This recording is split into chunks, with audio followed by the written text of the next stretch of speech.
It's the winter of 717 AD, and Constantinople, Europe's largest city, has been under siege by the massive forces of the Umayyad Caliphate for 6 whole months. The Roman defenders face an overwhelming army that had, by the early 8th century, created the world's largest empire 5 years earlier in 711. A few thousand Muslim troops had conquered modern Spain and Portugal. By 732, they advanced to within 120 miles of Paris. The colossal Muslim empire had dwarfed the divided Christian kingdoms of Europe, including the last vestige of the Roman Empire in the east, Byzantium, which was now a mere shadow of its former self. Europe was still reeling from a plague that had halved its population, becoming a very fragmented and vulnerable region. Besides the looming threat of the Umayyad to the south, the Christian kingdoms face enemies on all fronts. From the Eurasian steppes, nomadic raiders such as the Avars, Khazars, and Bulgars have struck deep into Frankish and Eastern Roman territories. A century later, Norse raiders, famously known as the Vikings, would add to the chaos, brutally attacking the coast of Britain and mainland Europe. 138. In the early 8th century, Christendom seemed to be upon the brink of extinction. Europe's future seemed far from promising. The year is 1884. Delegates, aristocrats, and various members of the world's most powerful royal houses have gathered in Berlin. Hosted by the astute German Chancellor Otto von Bismarck, the Berlin Congress has drawn representatives from every corner of Europe. These powerful men are not here to resolve a conflict on the continent or negotiate trade issues. Instead, the agenda of the assembly is straightforward: the division of an entire continent. The great powers are here to carve up Africa, the world's second largest continent. Within decades, Africa would fall under the iron rule of the French Portuguese, Belgium, Italian, British, and German colonial forces. By the late 19th century, 84% of the globe had been ruled by Europeans at some point. Fueled by the Industrial Revolution, European domination seemed inevitable for the last 4 centuries. Europe had witnessed unparalleled advancements in science, technology, philosophy, art, and most importantly, weaponry. Thanks to the European ingenuity, the journey from Europe to North America now takes just 7 days. Steam-powered boats and trains traverse the globe in weeks, while thousands of miles of telegraph cables enable almost instant communication across oceans.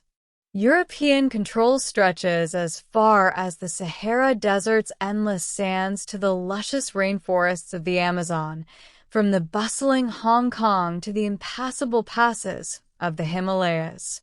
This supremacy, however, has come at the cost of brutal suppression and exploitation of millions of non-European people. The transformation of Europe from a land of fragmented kingdoms to the first center of global dominance was nothing short of remarkable. Nearly a millennia ago, European kingdoms teetered on the brink of being swallowed by foreign empires, yet by the 19th century, their successors held the world in their hands. So, what sparked this astronomical rise in power? How exactly did Europe transform from a land of decentralized kingdoms into one of the most technologically advanced empires in human history? It is the end of the 17th century, and Europe has been ravaged by bloody religious wars for nearly 100 years. Both Protestant and Catholic rulers have turned the fertile plains of Western and Central Europe into a violent chessboard. Monarchs now wield far greater control over their kingdoms when compared to their medieval counterparts. Small armies of feudal levies have been replaced by large professional forces under the direct control of royal command. This shift minimized the personal risk for monarchs in losing a war. In the past, a major defeat might have cost a king not just his throne, but his life. Military failures dealt serious blows to the king's reputation. Monarchs with shaky reputations would often lose the trust of their nobles and on occasions sparked rebellions. Constrained by such high stakes, medieval European rulers were less willing to gamble their lives and thrones for military glory. In contrast, war was a well-liked pastime for the early modern ruler. With their rules solidified, their armies personally loyal to them, and the law of primogeniture having become a staple, monarchs are more daring than ever. With the stakes lowered, European rulers engaged in constant military competition. They heavily invested in their militaries and quickly adopted new innovations, particularly gunpowder weaponry.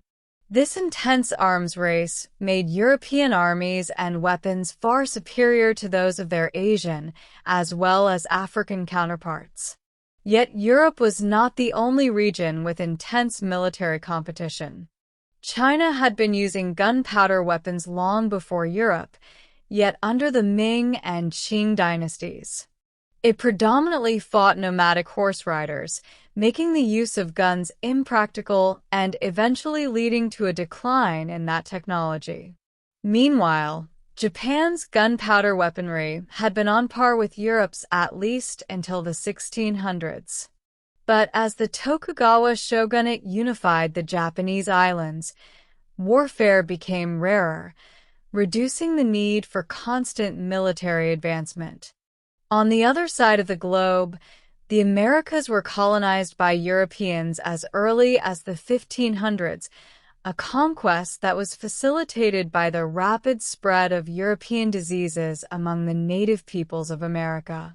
The discovery and conquest of the continents by both the Spanish and the Portuguese was also made possible by the better design of European ships.